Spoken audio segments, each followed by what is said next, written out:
This is a true and unsettling account of an incident that transpired in 1949. At the center of this chilling story was a 14-year-old boy named Robbie, who lived in Maryland, USA. Robbie, an orphan, resided with his Aunt Harriet and her family.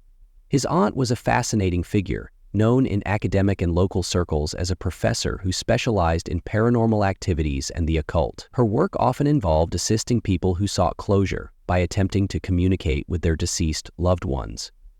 Harriet had a reputation for her knowledge in spiritual matters and was highly respected in her field, even though some viewed her work with skepticism or fear. Robbie had always been deeply affected by the loss of his parents, and this grief was a defining element of his young life. Desperate for a connection to the family he had lost, Robbie frequently implored his aunt for help in reaching out to his parents in the afterlife. Harriet, moved by his persistent longing and his palpable sadness, decided to help him in a way she believed might provide solace. She gave Robbie a gift that would soon alter the course of his life: a Ouija board. This tool, designed for communication with spirits, was something Harriet herself had often used in her research. She believed that it might offer Robbie the comfort he sought by creating a medium through which he could reach out to his parents. At first, Robbie found the Ouija board to be fascinating and comforting. He spent hours with it, becoming deeply engrossed in the ritual of using it. The boy's dedication to the board grew so intense that it became part of his daily routine. To him, it wasn't just a game or a curiosity. It was a lifeline, a chance to bridge the chasm between the living and the dead. However, as the days turned into weeks, Robbie's behavior began to shift in troubling ways. He became increasingly irritable and erratic, his once docile demeanor replaced by bouts of anger and restlessness. Then, tragedy struck the family. Harriet, Robbie's beloved aunt and his source of guidance and support, passed away suddenly and unexpectedly. Her death left Robbie devastated. Overwhelmed by the loss, he clung even more desperately to the Ouija board.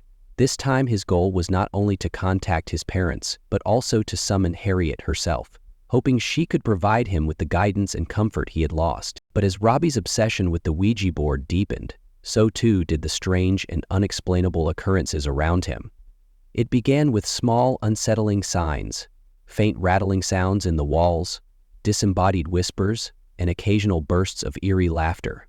Robbie claimed to hear his aunt's voice calling out to him, and the family began to notice that his temper was growing worse with each passing day. Then, one day, an older relative discovered something truly alarming. Robbie's body was covered with scratch marks, as though invisible claws had raked across his skin. Concerned but unsure of what to do, the family tried to dismiss the incidents, attributing them to stress or imagination. However, the situation quickly spiraled out of control. One evening, Robbie was alone in the house, engrossed in yet another attempt to summon his aunt using the Ouija board. Suddenly, the atmosphere in the house shifted dramatically. Without warning, all the doors in the house locked themselves, and the windows began to rattle in an almost rhythmic, deliberate pattern. The temperature in the room seemed to drop, and a suffocating darkness enveloped the space. Then, darting and swirling around the room with unnatural speed, Robbie, terrified beyond words, fled to his aunt's old bedroom in search of safety. But what awaited him there was even more horrifying. In the dim light, Robbie saw a figure sitting in front of a mirror, combing its hair. At first, he thought it might be his aunt, but as he approached, the figure turned to face him. What he saw was a grotesque visage.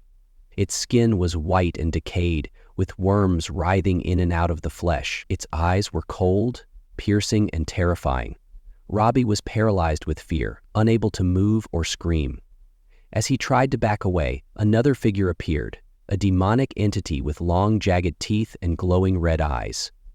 This figure exuded a malevolent presence, and Robbie felt as though he were under a spell, unable to escape. When the rest of the family returned home, they found Robbie in a state of hysteria. He lashed out violently at them, screaming incoherently before collapsing into unconsciousness. From that day forward, Robbie's condition deteriorated rapidly. The family sought medical and psychiatric help, but none of it proved effective.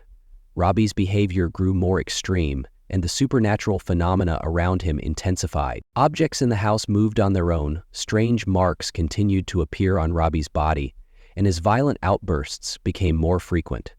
Desperate for answers, the family turned to the church and sought help from two priests. When the priests arrived, Robbie reacted with an intensity that shocked everyone. He screamed uncontrollably and had to be restrained for his own safety. The priests began the ritual of exorcism, praying over him and sprinkling holy water. Robbie responded with mocking laughter, vile curses, and blasphemous insults. As the holy water touched his skin, his eyes turned completely white, and his face contorted into an expression that seemed almost inhuman. The room itself seemed to react to the ritual. Objects shook violently, and an oppressive energy filled the space. The exorcism continued over several days, each session more harrowing than the last. At one point, Robbie's bed levitated off the ground, a spectacle that left everyone in the room terrified. Bloody marks appeared on his body, including a prominent X etched into his chest. The priests interpreted this as a sign of the number 10, believing that Robbie was possessed by 10 demonic spirits. During the climactic moment of the final exorcism, Robbie vanished from his bed and was found clinging to the ceiling, muttering in a guttural, inhuman voice. The priests intensified their prayers, and Robbie's body twisted in pain.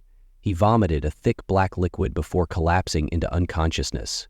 When Robbie awoke the next day, he had no memory of the events that had transpired. Over time, he recovered his strength and returned to normal life, never experiencing another supernatural episode. However, the events of those weeks left an indelible mark on his family and the priests who had fought to save him.